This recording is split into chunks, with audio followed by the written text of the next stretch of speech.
Hello नमस्कार, कैसे हैं आप सब लोग। मेरा नाम है राज राजौरिया और स्वागत है आपका एक बार फिर सीएस एकेडमी के एक और नई वीडियो में। आगे बढ़ने से पहले वीडियो को अपने दोस्तों के साथ शेयर कर दीजिए और चैनल को सब्सक्राइब भी कर दीजिए और बेल आइकन भी जरूर दबा दीजिए ताकि अगले वीडियो का नोटिफिकेशन आप सभी तक सबसे पहले पहुंच जाए। ठीक है, तो हमने इसके पहले वाले टॉपिक में क्या पढ़ा था? Respiration in plants. प्लांट में हमने रेस्पिरेशन सिस्टम को हमने कंप्लीट कर लिया था। आज हम क्या पढ़ेंगे? आज हम पढ़ेंगे मानव के अंदर उत्सर्जन तंत्र को हम पढ़ेंगे। ठीक है, तो मानव में जो उत्सर्जन का काम करते हैं वो क्या होते हैं? उत्सर्जन वाले ऑर्गन क्या होते हैं? उत्सर्जन तंत्र क्या होता है मानव का? किडनी। क्या होती है? किडनी। अब किडनी क्या करती है? किडनी करती है हमारे ब्लड को फिल्ट्रेट करने का काम। क्या करती है? हमारे खून का फिल्ट्रेशन करती है। ठीक है, तो हमारा जो अशुद्ध रक्त होता है वो किडनी में आता है। यहाँ पे खून का फिल्ट्रेशन होता है, खून शुद्ध होता है और कहाँ वापस उसको कहाँ भेज दिया जाता है? वापस उसको हमारी बॉडी के अंदर भेज दिया जाता है। ठीक है, तो ये डायग्राम रहेगा। इस डायग्राम को बहुत अच्छे से याद कर लेना क्योंकि ये डायग्राम हर बार आपके एग्जाम में पूछा जाता है और एग्जाम के पॉइंट ऑफ व्यू से काफी ज्यादा इंपॉर्टेंट डायग्राम ये है। ठीक है, तो इसको डायग्राम को मैं आपको समझा देता हूँ। ये हमारी किडनी, इसके अंदर कौन सा अशुद्ध रक्त आता है? इम्प्योर ब्लड आता है। अब इस इम्प्योर ब्लड को किडनी हमारी क्या कर देती है? प्योर कर देती है और वेना वेना केवा के द्वारा वो ब्लड वापस हमारी बॉडी के अंदर चला जाता है। ठीक है, उसके बाद क्या होता है? जो रेनल वेन होती है और रेनल आर्टरी होती है, ये रक्त को क्या करती है? पुनः वेना केवा के अंदर मिक्स करके बॉडी के अंदर पहुंचा देती है। फिर जो अशुद्धियां हमारे ब्लड के अंदर रह जाती है, उन अशुद्धियों को यूरेटर के माध्यम से कहाँ भेज दिया जाता है? ब्लेडर के अंदर भेज दिया जाता है। ब्लेडर के अंदर हमारी अशुद्धियां स्टोर होती है और यूरेथ्रा के माध्यम से उन्हें शरीर से बाहर निकाल दिया जाता है। ठीक है, आगे समझ में? आगे बढ़ते हैं। अब हम पढ़ेंगे फंक्शन किसके? किडनी के फंक्शन पढ़ेंगे। फंक्शन ऑफ किडनी, किडनी के कार्य। क्या करती है kidney? Excretion of waste and other foreign substances. उत्सर्जन करती किनका? वेस्ट प्रोडक्ट का, अवशिष्ट पदार्थों का, और जो फॉरेन बॉडीज, फॉरेन सब्सटेंसेस हमारी बॉडी में आ जाते हैं जैसे बैक्टीरिया और वायरस, इनको बॉडी से बाहर निकालने का, शरीर से बाहर निकालने का काम कौन करती है? किडनी करती है। और क्या करती है kidney? Regulation of blood ionic composition. Body के अंदर जो आयरन पोटेशियम होती है उनको रेगुलेट करती है, उनका कंपोजिशन करती है। ठीक है, तीसरा क्या है? Regulation of blood pH. सबसे इंपॉर्टेंट कार्य होता है regulation of blood pH. Blood के पीएच को मेंटेन करने का काम भी कौन करती है? हमारी किडनी करती है। चौथा क्या है? Production of hormones. क्या करती है? प्रोडक्शन ऑफ हॉर्मोन्स का स्त्रावण करती है। कौन से हार्मोन? हमारी किडनी के ऊपर, यहाँ पर हमारी किडनी के ऊपर यहाँ पर एक ग्रंथि होती है। एक ग्रंथि होती है जिसे हम बोलते हैं अधिवक ग्रंथि। जिसे हम क्या बोलते हैं? अधिवक ग्रंथि बोलते हैं या एड्रिनल ग्लैंड बोलते हैं। क्या बोलते हैं? Adrenal gland. इस ग्रंथि से एक हार्मोन निकलता है, कौन सा? एड्रिनलिन। कौन सा? एक हार्मोन निकलता है जिसको हम बोलते हैं एड्रिनलिन हार्मोन या संकट हार्मोन। क्या बोलते हैं? संकट हार्मोन। क्या करती है? प्रोडक्शन ऑफ हार्मोन्स, हार्मोन्स का प्रोडक्शन करती है। पांचवा क्या? Regulation of blood pressure. ये हमारे ब्लड के प्रेशर को भी मेंटेन करने का कार्य करती है। और क्या करती है? Regulation of blood glucose level. Blood के अंदर ग्लूकोज होता है, ठीक है, जो हमें कहां से? भोजन से प्राप्त होता है। तो उस ग्लूकोज को मेंटेन करने का काम भी कौन करती है? हमारी किडनी। हमारी किडनी। तो ये किडनी के कार्य है जो बहुत इंपॉर्टेंट है। तो इन किडनी के कार्यों को भी अच्छे से याद कर लेना। चलिए आगे बढ़ते हैं। हमने पढ़ा किडनी के कार्य, किडनी के कार्य हमने कंप्लीट कर लिए थे। तो किडनी के अंदर मिलियंस ऑफ क्या होती है? नेफ्रॉन स्ट्रक्चर्स होती है। क्या होती है? नेफ्रॉन स्ट्रक्चर होती है। ये क्या है? हमारा नेफ्रॉन का एक स्ट्रक्चर है। इस नेफ्रॉन के अंदर तीन इंपॉर्टेंट कार्य होते हैं। क्या होता है? सबसे पहला कार्य होता है फिल्ट्रेशन। क्या होता है? फिल्ट्रेशन। दूसरा होता है री एब्जॉर्प्शन। रीएब्जॉर्प्शन। और थर्ड होता है ट्यूबुलर सिक्रेशन। ठीक है, इस नेफ्रॉन के अंदर ये तीन कार्य होते हैं। समझते हैं कैसे? ये क्या है? ये हमारा बोमन कैप्सूल। क्या है ये? हमारा बोमन कैप्सूल होता है। ठीक है, इसके अंदर क्या होता है, धमनियों का, ब्लड धमनियों का क्या होता है, एक जाल होता है, एक गुच्छा होता है। ठीक है, ये वहां इधर से आती है एफरेंट आर्टरी, ये ग्लोमेरुलस को क्या बोलते हैं, गुच्छे का एक जाल होता है, उसको हम क्या बोलते हैं, ग्लोमेरुलस बोलते हैं। और ये जो कैप्सूल जैसा बना होता है जिसके अंदर ये ग्लोमेरुलस होता है, उसको हम बोलते हैं बोमन कैप्सूल। ठीक है, एफरेंट धमनी से अशुद्ध रक्त आया किडनी के अंदर, ये कौन सी, ये एओर्टा होती है हमारी, जिसके अंदर अशुद्ध रक्त आया।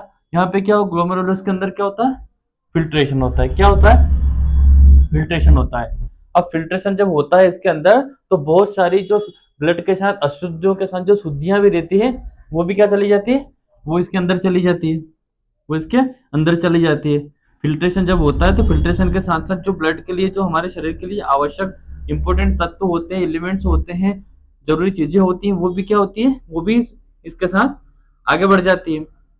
तो इसके ऊपर जो एफरेंट आर्टरीज होती है, ये क्या होती है, ये लिपटी लिपटी हुई रहती है। क्या रहती है, इसके ऊपर लिपटी हुई रहती है, जो क्या करती है, री एब्जॉर्प्शन करती है। जो फिल्ट्रेट होने के बाद भी कुछ आवश्यक इंपॉर्टेंट चीजें जो ब्लड के साथ नीचे चली जाती है, उनको भी क्या करती है, रीअब्जॉर्ब कर लेती है। ठीक है, ये जो कैपिलरीज होती है, रीअब्जॉर्ब करके इस कैपिलरी के द्वारा वो वापस रीनल वेन जो होती है, रीनल वेन होती है, इसके द्वारा ये वापस कहाँ चली जाती है, ब्लड के अंदर मिक्स हो जाती है, हमारी बॉडी के अंदर चली जाती है। ठीक है, तो ये डायग्राम इंपॉर्टेंट होता है। उसके बाद क्या होता है, जितनी भी अशुद्धियां बच गई हैं, जितनी भी अशुद्धियां बच गई वो इस ट्यूबुलर सिक्रेशन के अंदर चली जाती है। ठीक है, यहाँ से चली इसके अंदर चली जाती है, और यहाँ से क्या करती है, वो हमारे ब्लेडर के अंदर स्टोर हो जाती है। जितना भी अशुद्धियां रहती है वो क्या होती है, वो ब्लेडर के अंदर स्टोर हो जाती है, और यूरेथ्रा के माध्यम से बॉडी से बाहर उनको निकाल दिया जाता है। आगे समझ में, हमने पढ़ा कि नेफ्रॉन के अंदर हमारी तीन चीजें होती है, कौन कौन सी, ग्लोमेरुलस फिल्ट्रेशन होता है, सिलेक्टिव रीअब्जॉर्प्शन होता है, और ट्यूबुलर सिक्रेशन होता है। ये तीन चीजें हमने नेफ्रॉन के अंदर पढ़ी। नेफ्रॉन का होता है, हमारी किडनी के अंदर बहुत सारी संख्याओं में नेफ्रॉन पाया जाता है। ठीक है, उन नेफ्रॉन के अंदर ये तीन चीजें होती है जिसके अंदर हमारा फिल्ट्रेशन होता है। सबसे पहले क्या होता है, ग्लोमेरुलस फिल्ट्रेशन। इसमें क्या होता है, जो हमारा नाइट्रोजनस वेस्ट होता है, जैसे अमोनिया, यूरिया, कुछ ग्लूकोज, वाटर, एमिनो एसिड्स, और excessive salt from the blood filtrate. Blood के अंदर से क्या फिल्ट्रेट, किन किन चीजों का फिल्ट्रेशन हो जाता है, nitrogenous waste, glucose, water, amino acid, excessive salt from the blood filtrate. Blood के अंदर से इन सारी चीजों का फिल्ट्रेशन हो जाता है। लेकिन फिल्ट्रेशन के बाद भी हमारे ब्लड के अंदर कुछ कुछ चीजें जो है ये बच जाती है, ये फिल्ट्रेट होकर आगे चली जाती है। तो वहां पे क्या होता है, इनका सिलेक्टिव रीअब्जॉर्प्शन होता है, एक बार फिर उनका फिल्ट्रेशन होता है। यूजफुल सब्सटेंसेस, जो जरूरी आवश्यक चीजें होती है, उनका क्या करते हैं, लाइक ग्लूकोज जो हमारे शरीर के लिए आवश्यक होता है, एमिनो एसिड हमारे लिए आवश्यक होता है, नमक हमारे लिए आवश्यकता है, और मेजर अमाउंट ऑफ वाटर, पानी भी हमारे शरीर के लिए आवश्यक होता है। फ्रॉम द फिल्टर्ड आर रीअब्जॉर्ब्ड, जो फिल्ट्रेशन होकर जो आगे बढ़ जाता है उसको हम क्या करते हैं, रीअब्जॉर्ब कर लेते हैं, वापस पुनः अवशोषित कर लेते हैं बाय कैपिलरीज। जो नेफ्रॉन के ऊपर हमारी कैपिलरीज होती हैं, वो इन सब्सटेंसेस का, जो आवश्यक इंपॉर्टेंट सब्सटेंसेस होते हैं, यूजफुल सब्सटेंसेस होते हैं, उनको रीअब्सॉर्ब कर लेती है। अब क्या बचा, ट्यूबुलर सिक्रेशन। जो ट्यूबुलर डक्ट होती है, हमारी कलेक्टिव डक्ट होती है, उसके पास हमारा एक ट्यूबुलर सिक्रेशन होता है। कौन कौन सा, जो urea, extra water and salt, इनको क्या करता है, सिक्रेट करता है into the tubular which open into the collective duct, जो कहाँ खुलता है, हमारा कलेक्टिव डक्ट के अंदर। और कलेक्टिव डक्ट उनको आगे कहाँ पहुंचा देती है, यूरेटर, और यूरेटर से वो ब्लेडर के अंदर जाता है, वहां स्टोर होता है, और यूरेथ्रा के द्वारा उसे शरीर से बाहर निकाल दिया जाता है। तो इस प्रकार क्या होता है, इस प्रकार हमारी किडनी के अंदर ये नेफ्रॉन का स्ट्रक्चर होता है, जिसके अंदर ये तीन चीजें होती है, जिसके थ्रू हमारा ब्लड फिल्ट्रेट होता है। आगे समझ में, आगे बढ़ते हैं। ह्यूमन एक्सक्रेशन में हमारा जो फिल्ट्रेशन में लास्ट टॉपिक जो बच जाता है, वो हमारा हेमोडायलिसिस है। क्या है, हेमोडायलिसिस। अब हेमोडायलिसिस होता क्या, कभी कभी क्या होता है कि बहुत सारे लोगों की किडनी खराब हो जाती है, उसकी वजह से क्या होता है, उनके अंदर फिल्ट्रेशन नहीं हो पाता है, राइट। फिल्ट्रेशन नहीं हो पाता है तो हम उन्हें क्या करते हैं, आर्टिफिशियल तरीके से उसके ब्लड को निकालते हैं पंप के द्वारा, और एक मशीन के अंदर डालते हैं, जिसे फिल्ट्रेशन मशीन कहते हैं। उस मशीन के अंदर आर्टिफिशियल तरीके से हम उस ब्लड का फिल्ट्रेशन करते हैं, उसे स्टोर करते हैं, और वापिस उस फिल्ट्रेट ब्लड को हम इंसान के शरीर में वापस चढ़ा देते हैं। इस पूरी प्रोसेस को हेमोडायलिसिस कहा जाता है। हम इसे बोलते हैं आर्टिफिशियल किडनी। क्या बोलते हैं? आर्टिफिशियल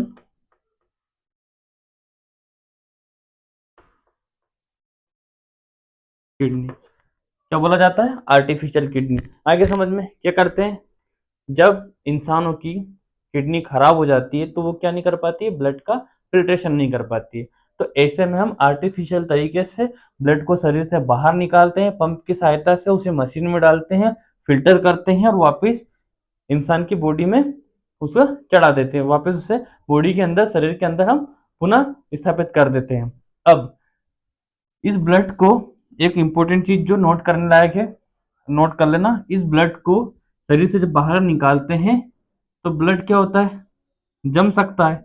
तो इस ब्लड को जमने से बचाने के लिए इसके अंदर तत्व मिलाया जाता है, उसको बोलते हैं हम हिपेरिन। क्या?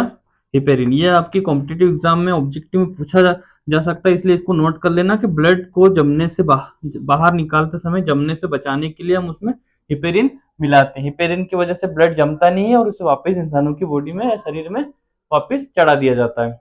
ठीक है, आगे समझ में। फिल्ट्रेशन हमारा यहाँ खत्म हो जाता है।